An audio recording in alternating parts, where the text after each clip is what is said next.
can't write, I have writer's block. But no, it just means you have a problem with your story. And when that happens, I put my stories in timeout, and I just say, you go away for a while, because I've had it. And then I'll bring them back, and a lot of times I can figure out the problem. So that is a really good way to approach it. So those days are hard, and the days when you're not sure about whether or not you're writing the right story, or you're doing it the right way, those can be very, very daunting. One thing that's weird about being a writer is you're pretty much all by yourself. I happen to have a husband who's a writer. A lot of writers will join up with friends. That's a fun thing to do if you like to write, and maybe you can collaborate. I just did a book called Dog Time with a friend who was a neighbor, and her name is Jennifer Childenko, and we both like dogs. We both like to write. So that's a good idea too if you're getting frustrated.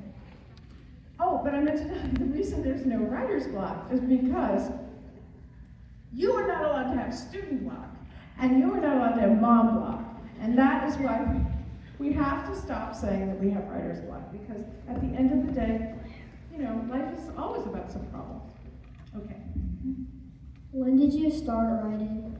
Oh, I love this question. How many of you have ever made up a story in your head, or maybe told a story to a friend, or maybe drawn pictures for a story, or maybe just, you know, written out a whole novel? Has anybody done that? Any story writers here? You all are doing my job, people. You are writers. You are storytellers. So I always say that I became a writer in 4th grade. When I wrote my first story, even though I didn't like to read very much, I remember writing a story about a wild pig. So it was even then I was writing about wild animals. And her name is Alice, which is my middle name. And that is the day I became a writer, which means we have a lot of writers in this room right now. What is the first book you wrote? Oh, should I tell you the truth? Well, the very first book I wrote was called A Harlequin Romance. Now you see why I was going to lie? I thought they'd be easy, and I thought they'd be very formulaic. Now, I hasten to add, there are fantastic romance writers out there. I was not one of them, and it was so hard, and I wrote 2 of them, and after that I stopped and realized I would rather write for kids because they're a lot more fun. And to this day, if anyone asks me what a pseudonym is, your pretend name that you sometimes put on a book, and I had a pseudonym for those books, and I will take that to my grave.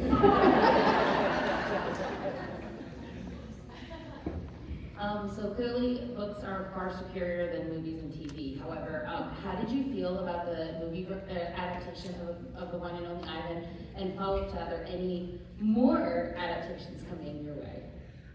You know, books are optioned all the time. Optioning is basically when somebody in Hollywood borrows your book.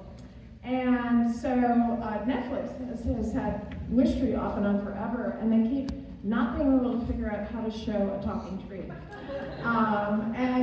We think that there's yet another Animorphs TV-show in the works, so we'll see. I have nothing to do with it, so if it's not good, do not blame me. But it was fascinating to see Island made, and I got to go to London and watch them film it, and because every single animal is CGI, it's computer generated, the actors just had to talk to a green screen. So the day I was there, Bryan Cranston was all dressed up like Mac, and he was talking to a chicken wire elephant, very large, size of a real elephant, covered with green fabric. And Bob the dog was really just a little stuffed animal on a stick, basically. And it was so weird to watch them interact with these, you know, inanimate objects. It must be very challenging for the actors. Angelina Jolie produced that, and she voiced the elephant named Stella. And the reason she found the book was because her daughter Shyla was reading it at school and liked it and started like a penny fund, you know, so that they could get enough money together to make a movie. So she was there while I was there, and she was dressed up like Maleficent. Did any of you see Maleficent? She has these big black horns and golden contacts, and talking to her was really distracting. But it was a fascinating experience. I think most adaptations are imperfect. I think Harry Potter's a good example of something that really succeeded well. What else? What else? Oh, there must be others. Come on. Pullman. Iron Giant. Yeah, that's a good one. What? Oh, yes. Absolutely. And the new Percy Jackson, which I haven't seen on Disney Plus, Rick Riordan and stuff, I hear that's really good. So, you know, it's always a mixed bag because it's a different genre, which is why I didn't want to have anything to do with it, because they did show me the scripts as they went along, but I didn't want to go to endless Hollywood meetings, and so I just think it's a different thing, a different beast.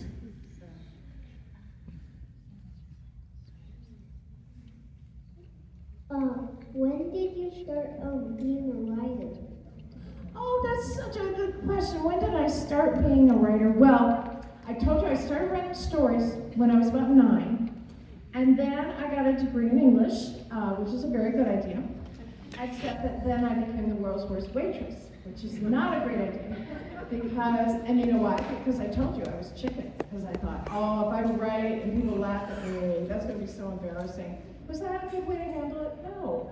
So eventually I spilled 4 strawberry milkshakes on a man wearing a totally white suit and white shoes and white hat one night, and I turned him pink, and I thought, this is pretty embarrassing. Maybe I should just go ahead and be a writer. So I started out very slowly. I was a ghostwriter. I did something called, well, I did a lot of Disney books, for example, Aladdin and Little Mermaid, and my name would not be on the books because that's why you're called a ghostwriter. And then women of a certain age will remember Sweet Valley. I did 17 Sweet Valley twins. Does anyone remember who the evil twin is? Jessica, yes! Yes. And isn't it sad that you remember?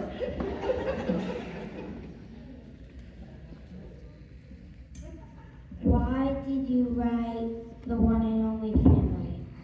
That's a great question. I didn't intend to write it, but that's, I'm glad you asked, because we had written about Ivan, right? And then we wrote about Bob, and I love Bob, because he's comic, and he was based on my own dog. And then Ruby, and then I thought we were done, but then one day someone said to me, what if Ivan had had babies? Wouldn't he have been the best father? Wouldn't he have been amazing? And as far as we know in real life, by the way, Ivan did not have any babies, but Kenyani, who's also in the book, she's real. She's still at the Columbus Zoo, and she has had a whole lot of babies. So I thought it'd be so fascinating to imagine Ivan with twins. So that is the most made up of all the books, but it was also so fun to write. All right, so it's a school night, and we're running up on time, but I think we have time for 2 more questions. Let's do, 2 more questions. I have one quick thing I want to tell them, and then we will do that. And yeah, you guys, it's so cool that you're here, by the way, because you should be at home doing homework, right? I think this should count as extra credit, and you should be absolved from any need to do homework, but, you know. Why is Ruby an elephant? You know, she could have been anything, couldn't she? I mean, I could have made her an artwork or a porcupine. But I was interested in elephants, and I did find out. I went to this place called the Tacoma Public Library Archives. It's way up high in a dusty corner, and they have boxes full of newspaper clippings. Newspaper is when news is on paper. And it's a very, very old thing. And they were all turning yellow, and I found this little bitty story about a baby elephant that had been at the mall briefly. So that's where I got the idea. And a lot of the stuff that's in there, like the seal who ate 100 pennies and died, that really happened. There really was it a rabbit or a chicken driving around on a fire truck? A lot of that was really true. Is Julia real?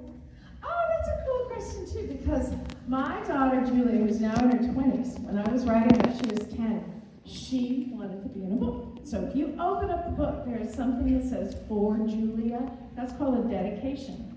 And she wanted to be in there, so I created Julia, the character, and she does have long dark hair, and she does like art. And the problem with that was, then she wanted to be in the movie. And it turned out that was not going to happen. But it was really, she was very glad to be a part of it. So I have one more quick thing I want to tell you guys before we sign. And I always tell people this. I want you to remember this.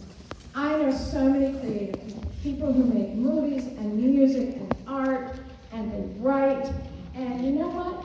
They're all weird. And I mean that in the best possible way. I am quite weird. I mean that we look at the world differently. And the reason you can be a creative person is because you're looking at the world and going, huh, and thinking about it in a way maybe that your friend right over here is not thinking. So as you all get older, there's going to be so much pressure to be just like everybody else, and being like everybody else is really boring. Do not do that. Hang on to that magical, weird part of yourself, because that's where your greatest stories are going to come from. All right, I would love you to give yourselves a huge round of applause. What a wonderful audience.